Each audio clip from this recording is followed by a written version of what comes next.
there is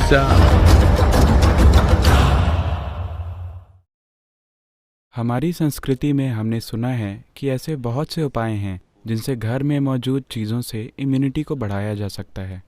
क्या आप घरेलू उपचार से इम्यूनिटी यानी प्रतिरोधक क्षमता को बढ़ाने के बारे में थोड़ा प्रकाश डाल सकते हैं? देखिए, इम्यूनिटी को रातों रात नहीं बढ़ाया जा सकता, हमें ये समझना होगा।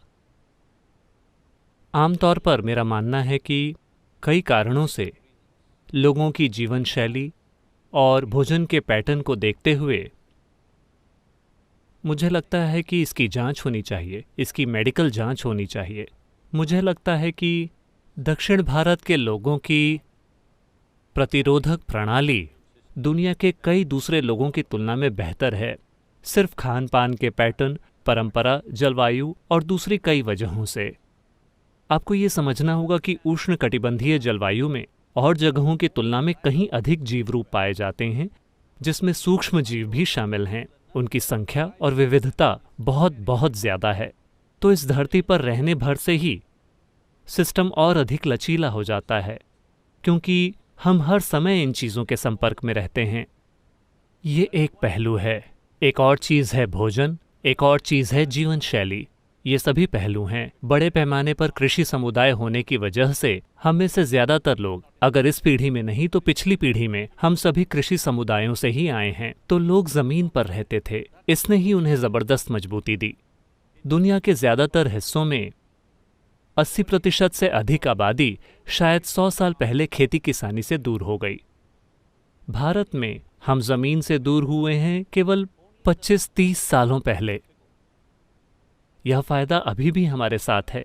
ये ज़्यादा दिनों तक हमारे साथ नहीं रहेगा। अगर हर कोई ऊंचे ऊंचे अपार्टमेंट्स में रहना शुरू कर दे, धरती के संपर्क में आए बिना, और लैब के चूहों की तरह रहना शुरू कर दे, हर चीज़ से सुरक्षित, तो हमारी इम्यूनिटी भी कम हो जाएगी।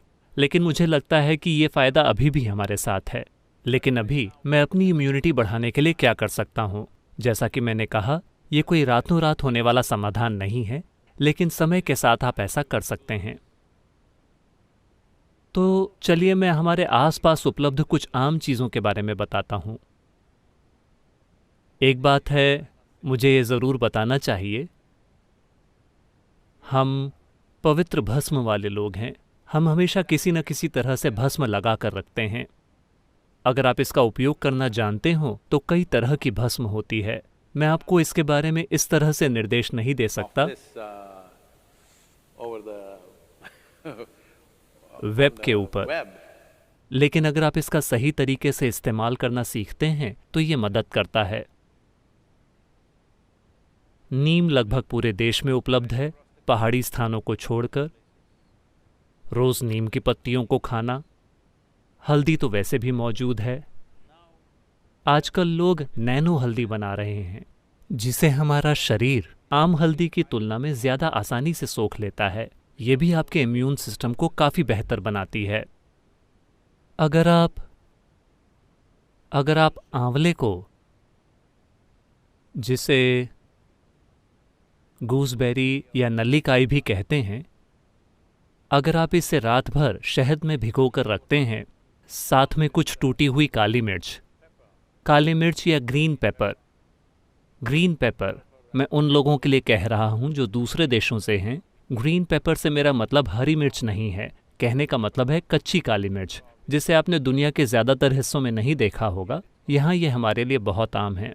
तो इसे शहद में भिगोएं और हर दिन 3 चम्मच, दिन में 3 बार इसका सेवन करें। ये सभी चीज़ें सबसे अच्छी तरह तब काम करती हैं जब आप खाली पेट होते हैं, तो सुबह सबसे पहले आप इसका सेवन करें। अगर आप ये चीज़ें करते हैं तो आप अपने इम्यून सिस्टम में काफ़ी बढ़ोतरी देख सकते हैं। मैं कहूँगा कि 4 से 8 हफ्तों में आप देख सकते हैं कि आपका इम्यून सिस्टम काफ़ी बेहतर हो गया है।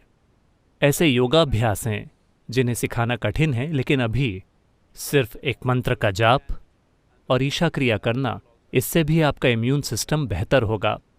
ये बात साफ होनी चाहिए कि ये कोरोना वायरस का इलाज नहीं है, ना ही ये इसकी रोकथाम है। मैंने अपना जाप किया तो मैं जाकर लापरवाही करूँगा, ये उस तरह काम नहीं करने वाला। ये ऐसी चीज़ें हैं जिससे आप एक अरसे के लिए करते हैं और अपने सिस्टम को मजबूत करते हैं कि जो अगला वायरस आएगा आप शायद उससे निपटने के लिए एक बेहतर स्थिति में होंगे। यानी अगर आप जिंदा हों तो हाँ, इसे हल्के में ना लें, इसे हल्के में ना लें। फिलहाल ये हम में से हर एक के लिए एक चुनौती है कि हम इस समय के दौरान जिंदा रहें। इसका यही मतलब है। ये मत सोचिए कि ये कोई दूर की चीज़ है जो चीन या इटली के लोगों के साथ होती है। अभी अगर हम बने रहें, अगर आप इन 6 से 8 महीनों के दौरान जिंदा रहें, तो इसका मतलब है कि हमने इसे जिम्मेदारी के साथ निभाया है। अगर हम में से हर कोई जिंदा रहता है तो इसका मतलब है कि हम वाकई अच्छे हैं। हम जागरूकता और जिम्मेदारी के साथ जीते हैं। इसका यही मतलब है। दुर्भाग्य से आज सरकार को सेना का प्रयोग करके इसे ज़बरदस्ती लागू करना पड़ रहा है, क्योंकि बहुत से लोगों को एहसास नहीं हो रहा है कि ये ज़रूरी है। और वो सोचते हैं, उन्हें लगता है कि ये काल्पनिक है। ये काल्पनिक नहीं है, ये हमारे सामने खड़ा एक ऐसा खतरा है जिसे हमें ठीक से संभालना होगा। चलिए